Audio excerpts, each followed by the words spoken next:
Hola a todos, buena semana.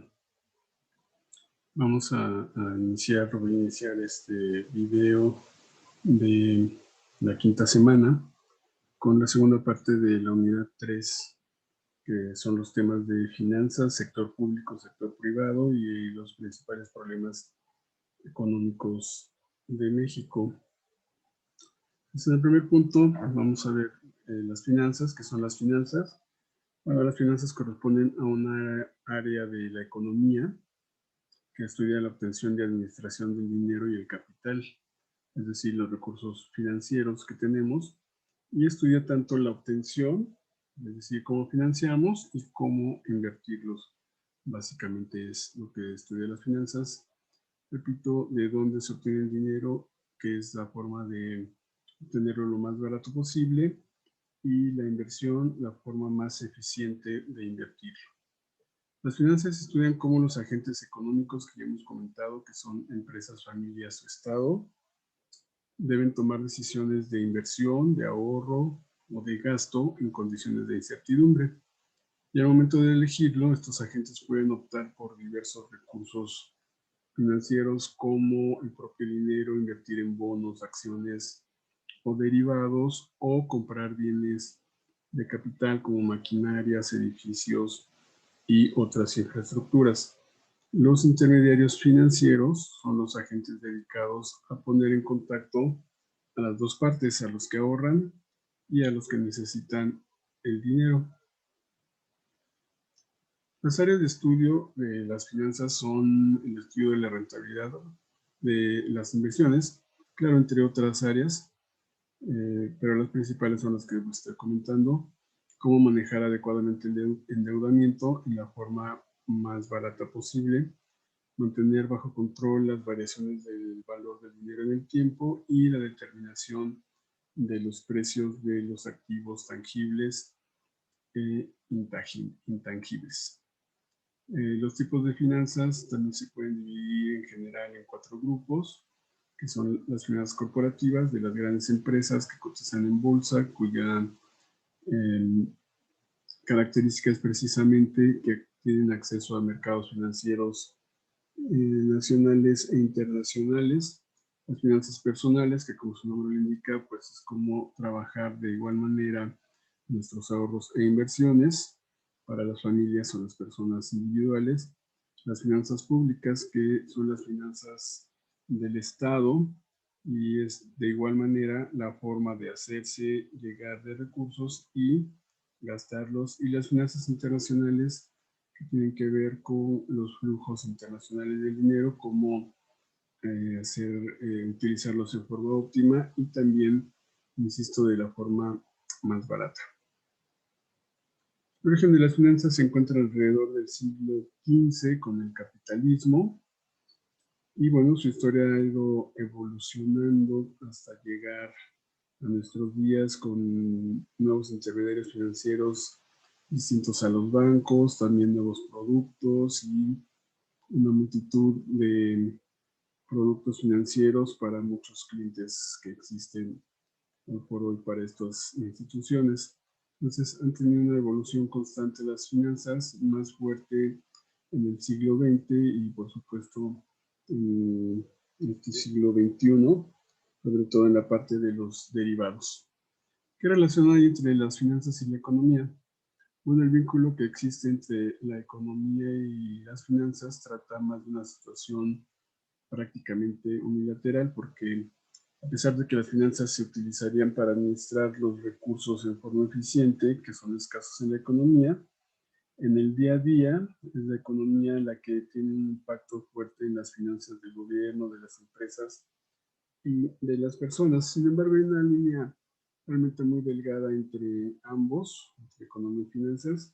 Yo creo que precisamente al tener un impacto importante entre ellas, las dos tienen una naturaleza muy similar. Claro que la economía impacta a las finanzas, pero bueno, una vez que son impactadas las finanzas, también impactan en la economía. ¿Cómo impacta la economía las finanzas? Bueno, pues de varias maneras. Entre las más importantes tenemos cambios en las políticas monetarias, cuando suben o bajan las tasas, cambios en la oferta y demanda de los productos, incrementos y reducciones en los costos o beneficios. De esta forma impacta la economía en las finanzas. ¿Qué tienen en común? Bueno, uno de los fundamentos principales de estas dos ciencias, que para algunos es arte, es que ambas siguen y comparten el principio de maximizar las utilidades, buscando obtener el mayor valor, sabiendo que los recursos son escasos. Entonces, esa es la parte que tienen en común las finanzas y la economía. Traemos al el segundo tema, que es el 3.3, que es el sector público. Y bueno, para iniciar en esta parte del sector público, diría que los recursos públicos son medios de financiamiento que permiten, por supuesto, solventar las actividades propias de los entes públicos y como Estado atender a obligaciones de pago de deuda o efectuar transferencias que requieren otros ámbitos o niveles de gobierno. Hablando de ingresos, es decir, de la parte de cómo el Estado, el gobierno se hace de ingresos, pues es a través de la ley de ingresos. Después veremos cómo los gasta a través del presupuesto de egresos. Bueno, la ley de ingresos es un ordenamiento jurídico propuesto por el Poder Ejecutivo, aprobado por el Legislativo, que contiene los conceptos bajo los cuales se podrán captar recursos financieros para, como decía, cubrir los gastos de la Federación durante un ejercicio fiscal. ¿Bajo qué conceptos se captan esos ingresos? Bueno, a través de impuestos, cuotas y aportaciones de seguro social, aunque después se gastan, contribuciones de mejoras, derechos, productos, aprovechamientos, ingresos por ventas de bienes y servicios, participaciones y aportaciones, transferencias, asignaciones, subsidios y otras ayudas, y finalmente a través de financiamientos. Estas son las formas en que la ley permite que el gobierno federal se haga de recursos. Las siguientes son algunas cifras de la Ley de Ingresos 2021. Estoy poniendo esta nota de que no se está incluyendo la totalidad de ellas, perdón. Y que si desean consultarlo, pues pueden hacerlo en la página de la Secretaría de Hacienda o en la página de la Cámara de Diputados. Ahí viene la Ley de Ingresos y pues viene desglosado la totalidad, que son alrededor de 60 a 70 páginas. Estoy tomando algunas cifras de las más importantes y sobre todo para ejemplificarlas. Bueno, para este ejercicio fiscal se tiene estimada esa cantidad, que es en millones, diríamos que son 6 billones o trillones 295.736 millones a su vez. Es una cantidad muy, muy grande y es la que está destinada como ingresos y endeudamiento público. Entonces, ese es el total.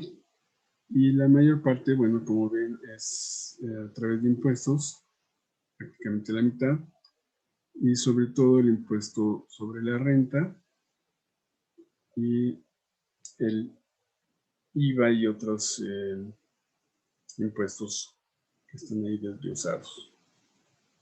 Por ejemplo, ese de combustibles, bueno, pues es lo que nos cobran por los combustibles que consumimos, ese impuesto. Bebidas alcohólicas, los impuestos que van a pagar, bebidas saborizadas, cigarros o tabacos labrados, son ingresos a través del IEPS que se cobran a los consumidores. Ingresos por comercio exterior, otros impuestos, cuotas del seguro social, es decir, las personas, las empresas hacen sus aportaciones, aunque después en la parte del gasto también hay salidas por seguridad social. Aquí está el porcentaje de IVA de las que no pagan el 16, sino ciertos sectores, como vimos en la sesión anterior. Por ejemplo, la minería paga el 8, manufactura y construcción el 6, comercio el 2, en cierto tipo de inmuebles, en cierto tipo de actividades. Servicios como restaurantes el 8 y, como sabemos, alimentos y medicinas pagan el 0%.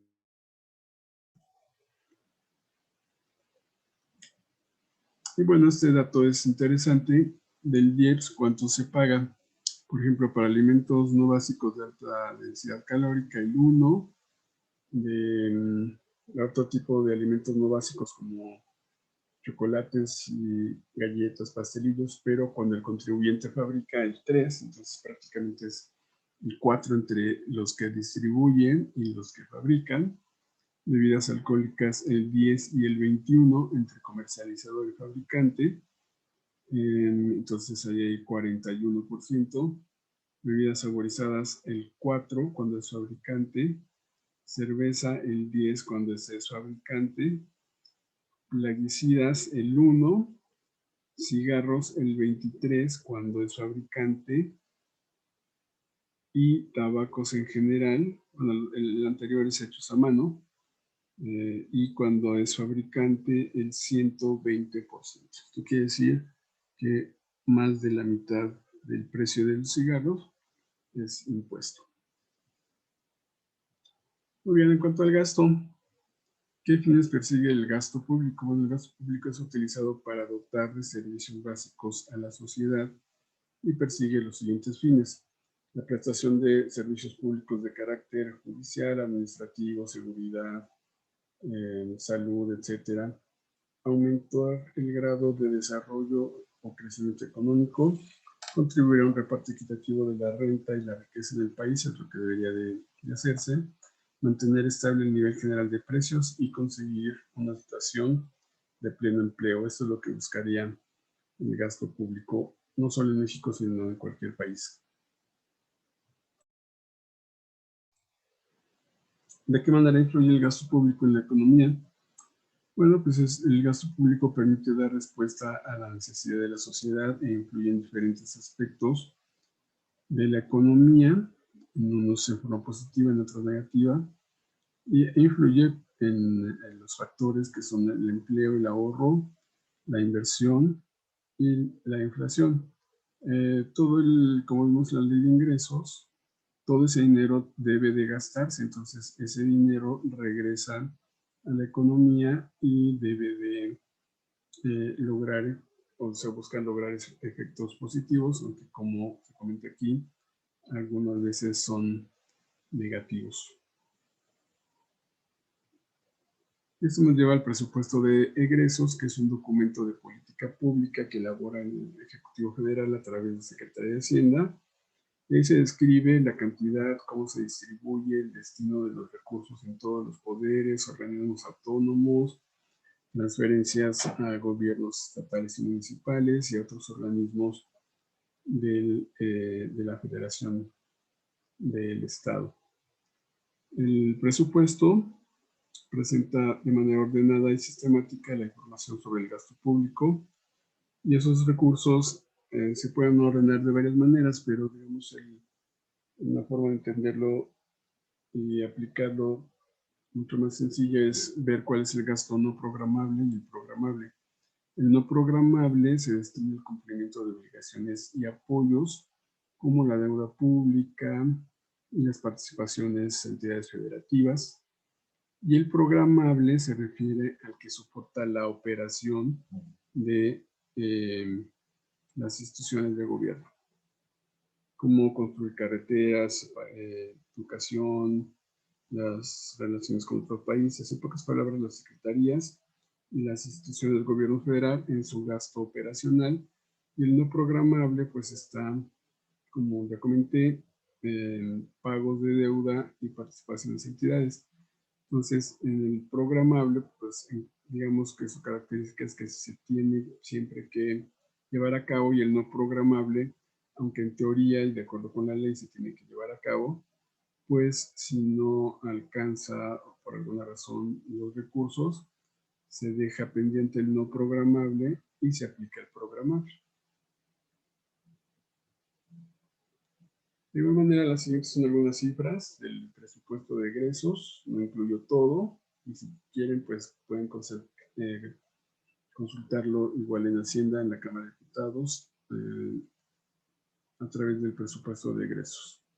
Como comenté, es la misma cantidad en millones de pesos, 6.296.736.2 millones, que es lo mismo que se supone se ingresa. De estos, 4.618.388.86 millones son programables, y la diferencia, que es el 27%, no es programable.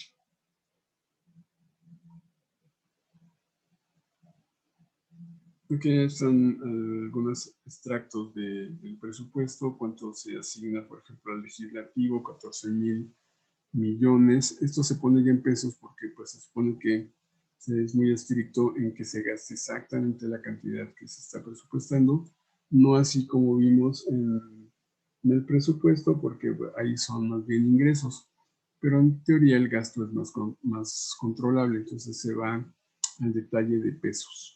Poder Judicial, 71.000 millones, el INE, 26.000 millones, por ejemplo, para el INEGI, 7.000, y después podemos verlo por oficinas. Vean como para la Defensa Nacional son 112.000 millones, en la que tiene, por lo menos en esta pantalla, la mayor cantidad de recursos asignados. Para el bienestar también es una cantidad importante. Educación pública aún más. Salud, bueno, me parece que no es tan importante como la Defensa Nacional, pero bueno, ahí están las cantidades para cada ramo. Esta parte de aquí, 10, 12, 13 son los ramos, y básicamente en el gasto programable son las secretarías y algunos organismos del gobierno federal. Aquí están algunos programas, por ejemplo, 33, que son las aportaciones que se les dan a los estados, que son 777.000 millones programados para este año, y no programados otros 921.000 millones, pero como decía, pues depende de que alcance el presupuesto para poder otorgarlo. La deuda pública, 541.000 millones, que es básicamente parte de intereses, y si hay vencimientos, pues el pago de capital. Pues están otra parte del presupuesto, que es para entidades sujetas a control presupuestario directo, que es el Seguro Social, el ISSSTE, Petróleos Mexicanos y Comisión Federal. Están las cantidades que se les están asignando. Y nada más comentar que, bueno, hay una serie de universidades, instituciones y demás, como la propia del Estado de México, del Estado de Hidalgo, San Luis Potosí, Michoacán, que reciben recursos de la Federación y que también están relacionados en el presupuesto de egresos. El presupuesto de egresos son alrededor de 130 páginas, que, como comenté, los pueden consultar en Secretaría de Hacienda, Cámara de Diputados. Esto lo quise poner nada más para tener una idea de los ingresos, los sueldos de un secretario, que deberían de ser de 140.000, subsecretario 139, y así hasta llegar a personal operativo, que es de 20.000 como máximo, 16 como mínimo. Okay, directores generales 103 máximo, 86 mínimo. Para secretarios y subsecretarios, como ven, no hay un mínimo, solo hay un máximo. Esto pues parte del presupuesto. Bueno, les voy a poner un video que es muy interesante sobre qué opinan algunos expertos de la marcha de la economía para este año 2020. 21.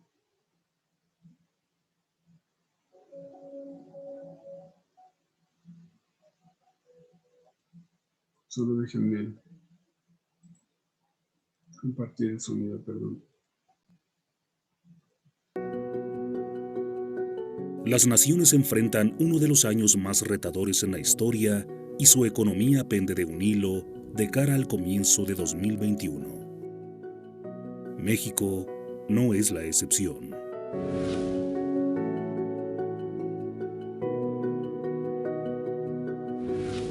Panorama de la economía mexicana de cara a 2021. Yo sí quisiera dejar claro que desde mi punto de vista, esto que hubiera sido una recesión se está convirtiendo en una verdadera depresión para muchos países, con caídas históricas en la producción y en el empleo, fundamentalmente debido a que la manera como escogimos para luchar contra este virus, o como escogieron la mayor parte de los gobiernos del mundo, ha sido a través de confinamientos que restringen por ley el movimiento y la actividad económica de las empresas y de las personas. En el caso de México, veníamos con un deterioro de las condiciones económicas desde el principio de la administración federal actual. El gobierno federal ha afectado de manera significativa la certidumbre, principalmente para la inversión privada. Ha hecho cambios y ha tomado decisiones que han minado la confianza de los inversionistas, y esto se comenzó a notar desde mediados del año 2018, incluso antes de que el actual gobierno tomara posesión. Ya se había anunciado la cancelación del Aeropuerto Internacional de la Ciudad de México, y desde entonces se puede ver en los datos, principalmente los datos que publica el INEGI, se puede ver una desaceleración económica importante. De acuerdo con datos del Fondo Monetario Internacional, el Producto Interno Bruto de la economía mundial se contrajo en 4.5% al cierre de 2020. Y en economías fuertes como la de Estados Unidos, la restricción de las actividades y la evidente recesión ocasionaron una depresión única y complicada. Para México el panorama es incierto. Su economía ya sufría una caída del 0.1% de crecimiento en 2019. Simplemente para darnos una idea, el año 2020 la economía mexicana va a decrecer aproximadamente entre un 9 y 10%. Las mejores estimaciones de organismos como el Fondo Monetario Internacional y la OECD, lo que esperan para la economía mexicana es un crecimiento, insisto, en el mejor de los casos, de alrededor del 3% el año que entra. Si esto fuera así, fíjense, nada más haciendo una matemática muy sencilla, 10% de crecimiento este año, con crecimientos a partir del año que entra entre 2,5% y 3%, pues nos vamos a tardar aproximadamente 4 o 5 años en regresar al nivel de actividad económica que teníamos al principio del 2020. Lejos de partir de un panorama de unión mundial y trabajo en equipo, las naciones han desarrollado conflictos comerciales desde años atrás, mismos que se han agudizado con la pandemia.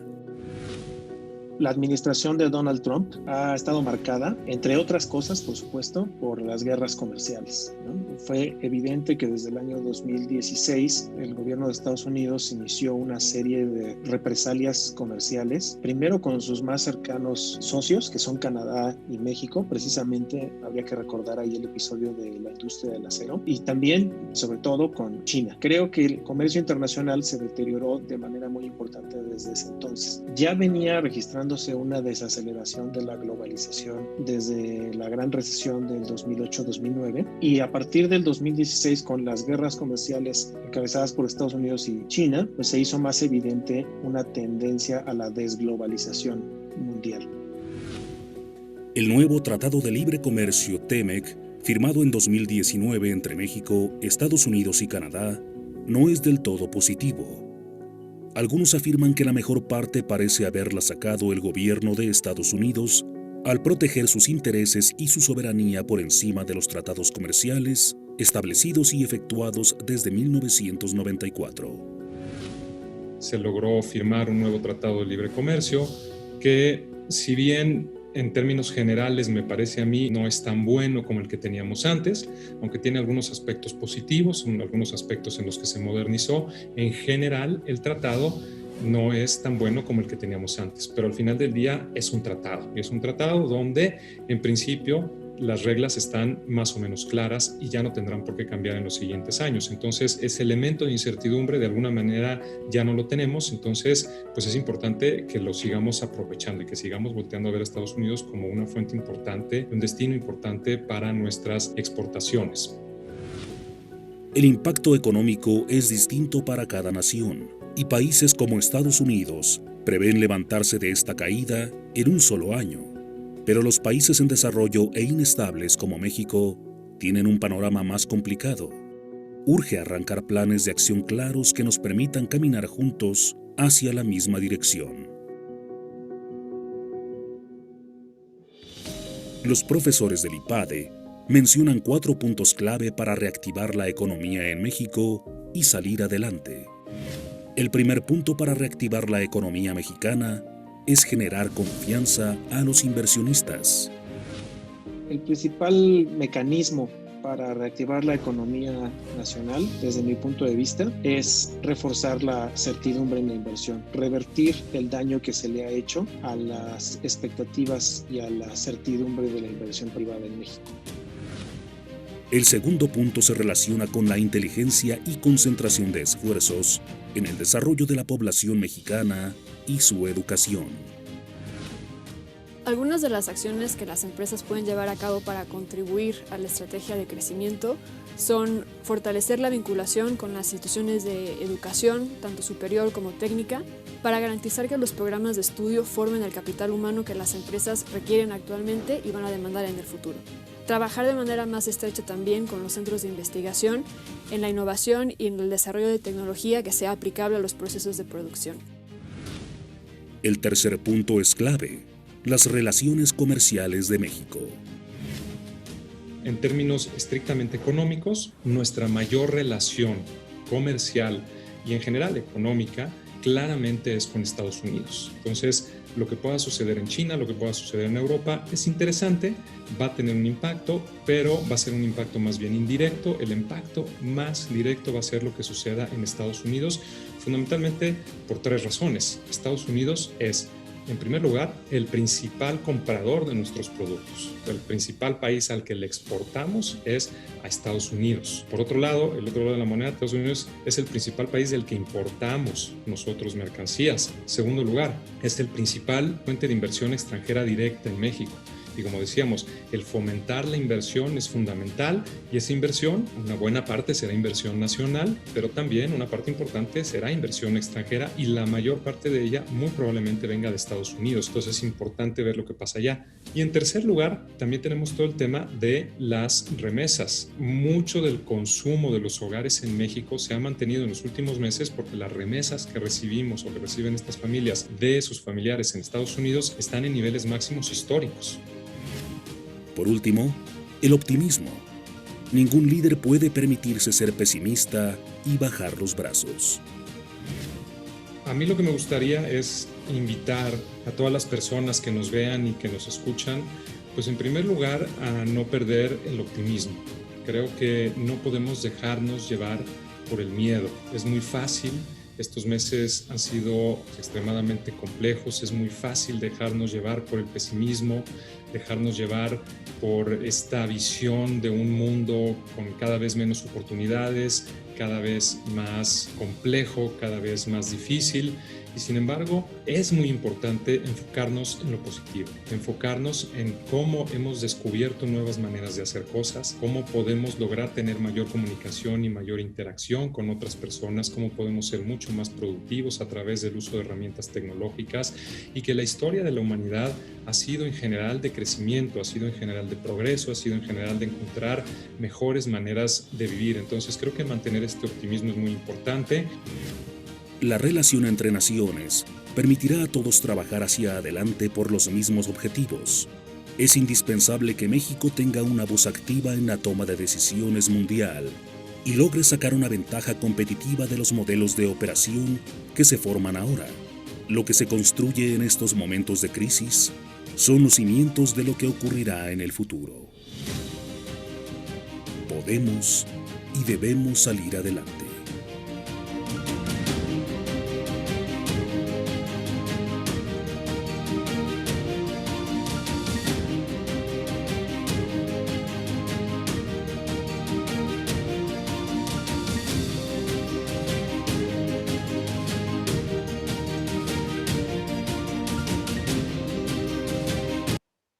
Bueno, ese es el punto de vista de la gente de IPADE. No sé todavía un poco ahí en esa parte de Trump, pero siguen siendo válidos muchos de sus argumentos. También veremos que, bueno, que el crecimiento ya aumentó, se mantiene en un margen en un rango, y el crecimiento del PIB para este año ya lo tomaremos un poquito más adelante. Bueno, gráficamente también voy a poner algunos esquemas de cómo va la economía en México para el sector público. Más adelante hay algunos temas, algunos puntos para comentar sobre la marcha de la economía. Esta es una presentación también de Secretaría de Hacienda, entonces pues la expectativa es alta. Como bien también mencioné en el video, pues es importante mantener el optimismo, entonces la Secretaría de Hacienda pone los puntos que considera más relevantes en los que vamos creciendo. Y bueno, para eso están pues también las contraposiciones, ¿no? Algunos comentan que vamos bien, hay algunos que también dicen que no vamos tan bien. Entonces ustedes tienen la mejor opinión con base en sus conocimientos y en la información que tienen. Bueno, en cuanto a la expectativa de crecimiento, como decía, se espera entre de 5.3, aunque realmente el rango está entre 3 y 5.7. Como crecimiento, lo que sí es cierto es que tardaríamos varios años en recuperar el nivel que traíamos nada más de 2018.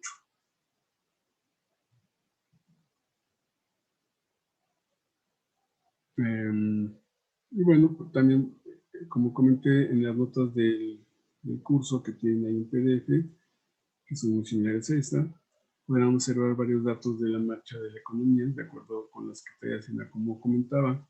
Esperan una recuperación del comercio mundial, por lo tanto un incremento que se vio ya en este primer trimestre de 2.7 con respecto al año anterior. Además, la demanda interna tuvo un crecimiento de 7.2% en las importaciones no petroleras, pero bueno, a fin de cuentas todo eso se tiene que reflejar en la microeconomía para que pueda obtener un beneficio real. En materia financiera, a finales del trimestre, de este primer trimestre de 2021, se observa una reducción en las primas de riesgo y una apreciación del peso a niveles similares al cierre de enero, luego de una volatilidad a mediados de febrero e inicios de marzo. De tal manera que las tasas, aquí tenemos México, la línea roja, está, pues nuestro nivel de riesgo más o menos se mantiene comparado con otras economías. Por ejemplo, Argentina pues está sufriendo bastante el pago de la prima de riesgo, es decir, la sobretasa sobre los bonos del tesoro. Nosotros pues ahí vamos más o menos estables. Si hay un repunte aquí en los últimos meses, pero pues esperemos que se mantenga porque eso significa mayor pago de intereses.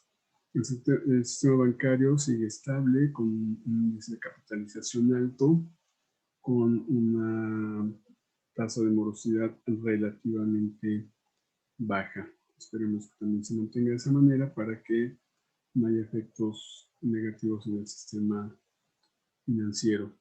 Al cierre del primer trimestre, el gobierno ubica su deuda en 9.570.000.000.000. Cabe destacar que el 75% está en pesos y de esto está el 81% se encuentra a tasa fija y largo plazo, lo cual pues, es bueno para una economía que no tengamos vencimientos cercanos o concentrados en el corto plazo. La deuda total del sector público está situada en 12.378.486.5 millones de pesos. Parte de ello es el tipo de cambio que presenta una afectación de la economía en las finanzas. Están los ingresos en el primer trimestre. Por ejemplo, comparado con marzo, hubo un incremento en lo programado y todavía adicionalmente hubo un incremento en lo observado, es decir, se captó más ingresos totales de lo que se había programado, lo cual pues, es también bueno. Sin embargo, son datos de Secretaría de Hacienda. En cuanto al gasto, se gastó menos, pero eso no necesariamente es bueno. Se programaba gastar 1.667.000.000.000, se gastó 1.662.000.000, con una diferencia de 5.000.000.000, pero insisto, no necesariamente es bueno. Cuando es por eficiencia, pues sí es correcto. Cuando es por que simplemente no se gastó, pues no es tan bueno. Y aquí está lo que comentábamos de la deuda. Aquí está el endeudamiento, esos 12.000.000.000 o 12 billones que comentábamos, cómo está repartido en mercado bancario, mercado de capitales, a través de organismos financieros internacionales, y cuánto corresponde a banca comercial, decían, y a fondos de ahorro. ¿A quién le debemos? Bueno, le debemos a Estados Unidos, a Inglaterra una cantidad menor, Francia. ¿A quién le debemos más? Es a Estados Unidos, no necesariamente al gobierno, a sus bancos, y en alguna parte de Inglaterra, Francia, Canadá, Japón, Alemania, Suiza y organismos como el Fondo Monetario y el Banco Mundial. Entonces aquí es importante que veamos que no solo se le debe a los organismos, realmente se le debe a los países a través de sus bancos. Y aquí está el total, 12 billones de pesos. ¿Quién es el sector público? Bueno, el gobierno federal con los 3 poderes. Hay instituciones de seguridad, 118 empresas públicas como colegios, hospitales, centros de investigación, 64 empresas con actividad comercial no financiera como Pemex, CFE, Fonatur, CAPUGE y otras más, y 18 empresas públicas que producen servicios financieros a precios de mercado. Así es como está compuesto el sector público federal. Vamos al sector privado. ¿Qué es el sector privado? Bueno, es el conjunto de individuos o organizaciones cuya titularidad no corresponde al Estado. Aunque hay muchas acepciones del concepto, pues en general es, si no eres público, eres privado. Sus componentes son las familias, hogares, organizaciones privadas de lucro y organizaciones privadas sin ánimo de lucro. Esto quiere decir que ONGs y algunas asociaciones civiles y demás son parte de la iniciativa privada porque no son parte del Estado. La función del sector privado es promover la atracción de capitales, generar trabajo, innovar e investigar nuevos métodos de producción, satisfacer las necesidades en la sociedad que el Estado no cubre de forma suficiente, producir bienes y servicios para la población y contribuir a colaborar con el Estado ofreciendo determinados bienes y servicios.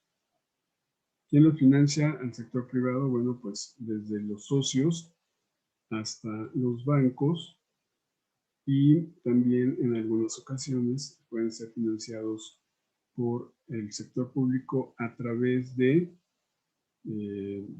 dinero de bancos de desarrollo o a través de subvenciones como pago de impuestos o algunos otros beneficios fiscales.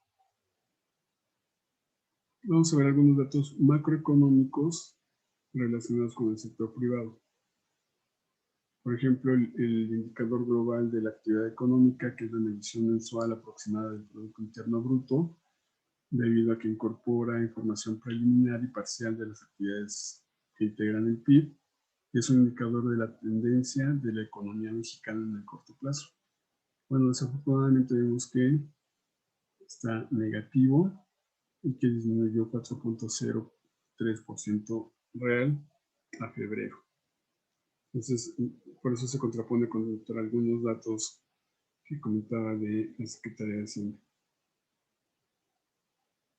Y vemos como desde mayo del 19 es negativo todos los periodos. Lo cual pues es preocupante, como comentaban los analistas del IPADE. Otro indicador es el agregado de tendencia, que está constituido por la opinión de directivos empresariales sobre la situación que presentan las principales variables de actividad en los sectores en estudio, manufacturera, construcción y comercio. Su valor está entre 0 y 100, pero comúnmente se utiliza 50 como umbral para separar el optimismo del pesimismo. Estamos arriba del umbral de optimismo, 51.3, aunque bajo la expectativa empresarial. El consumo privado subió, está en 1.02 de menos 0.4, pero cayó 0.7 contra febrero y 0.61 contra enero. Las ventas en comercios afiliados, la ANTAD indica que tuvieron un crecimiento de 46.8 en mismas tiendas, y eso, bueno, también es un factor positivo en la economía. La encuesta mensual sobre empresas comerciales también subió, y esto cuantifica el comportamiento del comercio interno nacional. Su importancia radica en que los servicios de distribución de mercancías que proporciona el comercio a la sociedad pues son un elemento en la producción nacional, al transferir las necesidades de los consumidores a los productores y orientando la toma de decisiones de producción y de importación de mercancías. Hay cambios positivos en los ingresos de las empresas comerciales. Las de por menor crecieron 1.64%. El indicador de confianza es un indicador sobre la percepción actual y las expectativas que tiene la población acerca de la situación económica, la de su familia del país, de las posibilidades de compra de bienes, de consumo duradero y no duradero, así como otras variables económicas.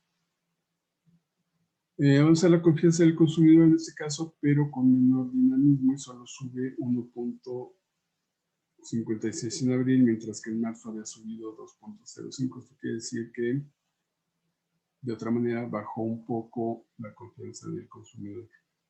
La inversión bruta, por segundo mes consecutivo, aumentó con un crecimiento real de 2.43 en febrero. Sin embargo, la variación sigue siendo negativa.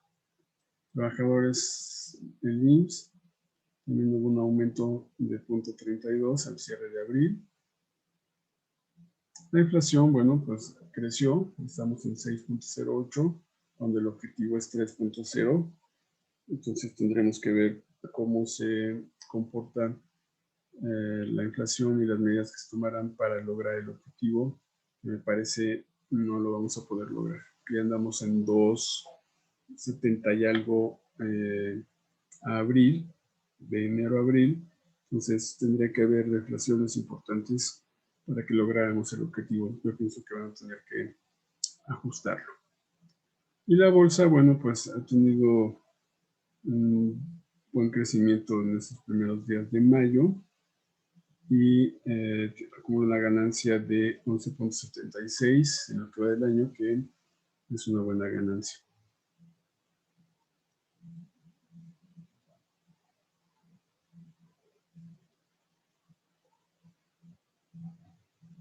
Las expectativas del sector privado, de acuerdo con la encuesta de Banco de México, estima un crecimiento económico de 4.76 y decíamos que originalmente era de 3, ahora va en 4,76, y hay algunos analistas que dicen que habrá un crecimiento mayor. El PIB tiene una caída real de 0,14, y así es como están básicamente los índices de la actividad privada en nuestro país, no muy alentadores, pero esperemos que podamos seguir saliendo de esto.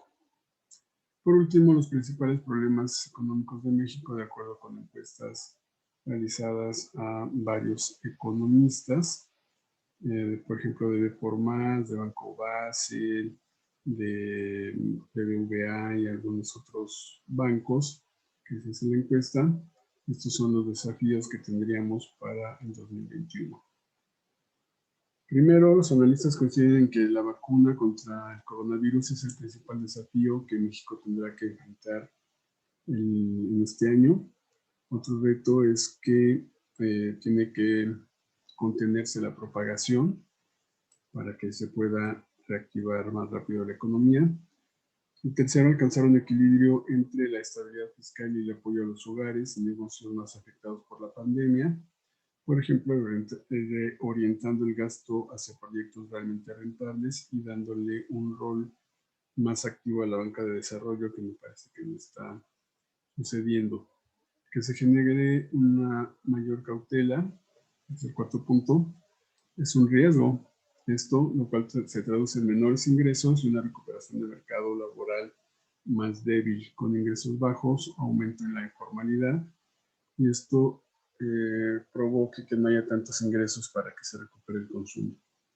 Quinto, fijar una política económica que frene el crecimiento, que me parece que sí está sucediendo, y en ese sentido se puede caer en ejercer grandes cantidades del gasto de gobierno, como lo vimos, o políticas poco ortodoxas que generen más cautela entre los consumidores y empresas. Cautela, pues lo podemos traducir como más miedo de comprar e invertir. 6. La política económica del gobierno tendrá que generar certidumbre, credibilidad y respeto a las instituciones. Solo así la inversión tendrá oportunidad de regresar a niveles consistentes con un sano crecimiento económico, lo cual tampoco se está dando mucho. Los inversionistas, repito, toman muchas precauciones. Séptimo, TEMEC aprovechar el reacomodo industrial a nivel mundial. Con el TEMEC, aunque como comentaron los analistas, en este tratado pues quedamos un poco desprotegidos respecto de nuestro principal socio comercial. 8. Un crecimiento menor en Estados Unidos le pegaría a México, especialmente en las exportaciones. Entonces también hay un riesgo en ese sentido. Y 9. Posibles cambios en la política económica de Joe Biden que afectan a México en torno a energías renovables, sobre todo porque se especula que pudiera poner multas fiscales o por posibles cambios al TEMEC, que son también notas informativas que surgen de pronto con las reformas que se están tratando de hacer, donde se indica que de llevarse a cabo la reforma, muchas empresas, básicamente norteamericanas, pues, estarían en contra de ellas, y es probable por eso que pudiera haber multas o sanciones en ese sentido con el TEMEC. Y bueno, el crecimiento económico que se espera para el país en 2021, como comenté, está alrededor de 3,5 a 5,7, y ese pronóstico tiene como base que Estados Unidos crezca. Si no crece Estados Unidos, bueno, como en otros años, tampoco creceremos. El reto para México es detener la tendencia a la baja de la inversión, pero sobre todo aumentar el consumo interno, el cual se ha mantenido débil desde el inicio de la pandemia, y para lograrlo se necesita generar un ambiente de confianza y fomentar programas que ayuden a la recuperación. Por último, vamos a ver un pequeño video de Alejandro Werner del Fondo Monetario Internacional sobre su punto de vista de la economía para este 2021. de dónde esperan el rebote de México, porque obviamente está el factor Estados Unidos, pero aún si Estados Unidos, si me permites, despega como bala, pues todavía tenemos industrias que no funcionan, turismo que está cerrado y contagios que todavía no se mitigan. No, tienes toda la razón, y en México estamos viendo una recuperación que ya se está dando. O sea, las exportaciones en México cayeron de manera muy, muy profunda en el segundo trimestre del año, pero se recuperaron de manera muy importante en el tercero y el cuarto. Esto lo que nos dice es que estamos viendo una recuperación en México dinámica en la parte exportadora, dinámica en la parte de manufacturas, pero muy lenta comparado con el resto de América Latina en la parte de consumo interno, en la parte de servicios, etcétera, que en otros países es la parte que ha estado un poco más apoyada por elementos de política como pueden ser programas de apoyo fiscal, etcétera, etcétera. En ese sentido, esperamos que en 2021 sigamos viendo, digamos, una recuperación que responda a estos mismos patrones. En la medida que no vemos programas de apoyo importantes a las familias y a las empresas, la recuperación de la economía doméstica va a seguir siendo relativamente lenta. Sin embargo, desde el punto de vista de los efectos de la economía internacional y sobre todo de la economía de Estados Unidos, el crecimiento de las exportaciones, de las remesas y de cierta inversión asociada al sector exportador, nos podrá dar este crecimiento de 4.3%, que es muy importante destacar, que implica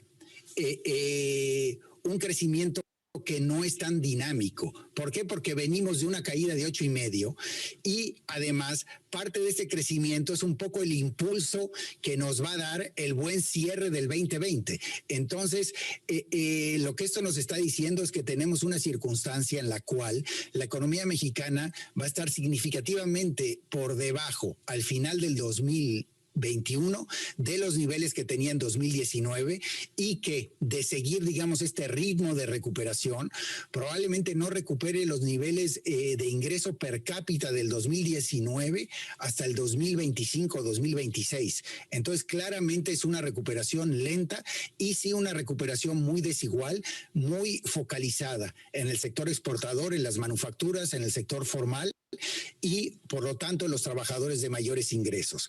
La economía que depende más del sector informal, de los trabajadores de menores ingresos y de las familias, digamos, más necesitadas de México, va a seguir viendo un entorno económico muy, muy complicado en los próximos 24 meses. Por último, Alejandro Werner, desde el punto de vista del Fondo Monetario Internacional, hablando también de México, ¿cuál es la estrategia del gobierno mexicano? Que el sector público sea el que juegue esa mayor, digamos, función de motor. ¿Qué papel están viendo ustedes con el sector privado y los obstáculos yendo hacia adelante? Oh, mira, yo creo que el tema que tú mencionas es muy importante, porque independientemente de la pandemia, ya veíamos desde hace 4 años que la inversión privada en México primero no estaba creciendo y después en 2019 cayó. En 2020 México fue uno de los países en América Latina con peor desempeño de la inversión privada. La inversión privada tuvo una caída mucho mayor que la que vimos en Brasil y la que vimos en otros países de la región.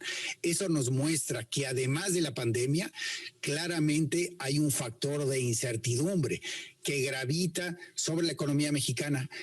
Hoy, la inversión en México, en ausencia de la pandemia, debería estar teniendo un comportamiento muy, muy favorable, con acceso a financiamiento barato, crecimiento de la economía de Estados Unidos y replanteamiento del vínculo comercial con China. México tendría que tener, digamos, un beneficio muy importante de este entorno, y al revés, no solo no lo está teniendo, sino que está siendo una de las economías con peor desempeño de la inversión privada en 2020 y en el periodo 2018-2020. Claramente la incertidumbre regulatoria, con cambios muy importantes que complican, hacen incierta y en algunos casos limitan la actividad del sector privado, claramente está afectando sobre este desempeño. Y en segundo lugar, independientemente del debate que podamos tener sobre si el sector privado tiene que hacer ciertas cosas o el sector público, la capacidad financiera del sector público es muy limitada. Entonces, el cerrarle la vía a un financiamiento complementario para que el sector público se pueda enfocar a lo que hace mejor y en donde el sector privado no puede operar de manera tan efectiva como puede ser salud pública, educación, cambio climático, y dejarle al sector privado áreas en donde lo que vemos en la economía internacional nos dice que puede básicamente participar de manera muy activa con altos niveles de eficiencia y complementar el rol del sector público, sería la mejor combinación para recuperar, digamos, este nivel de actividad privada y este nivel de inversión en el país que eventualmente genere empleos, que genere mayores salarios y mejor calidad en el mercado laboral mexicano. Pero claramente para eso se necesita mucha mayor predecibilidad y legislación y regulación con menor incertidumbre, y que obviamente abre las puertas a una participación justa del sector privado y también una participación dentro de un esquema de gobernanza que limite la corrupción, que fomente la transparencia, pero que también fomente el crecimiento económico y la creación de empleos.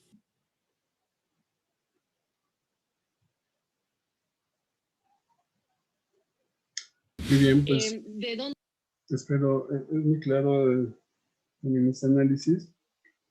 Como ven, coincide en el tiempo de recuperación y pues efectivamente con los datos de Secretaría de Hacienda sí vamos creciendo en algunos aspectos, pero como comenta el directivo del Fondo Monetario, es muy focalizado y aún no se refleja en la microeconomía, es decir, en nuestros bolsillos. Entonces, mientras no se refleje, vamos a tener algunos problemas. Bueno, por último, hay que tener en cuenta los factores particulares de México para este 2021, entre ellos las elecciones del próximo 6 de junio, como decía también el analista del fondo, la reforma a unas compañías Comisión Federal de Electricidad, los resultados de Pemex y el constante riesgo de la baja en la calificación crediticia que veíamos, que nos quite el grado de inversión y que haga subir las tasas y el pago de intereses. Bueno, les deseo una muy buena semana, un buen inicio de semana, que tengan buena semana. Nos estamos escuchando en el siguiente video, en el último de la semana 6. Hasta luego.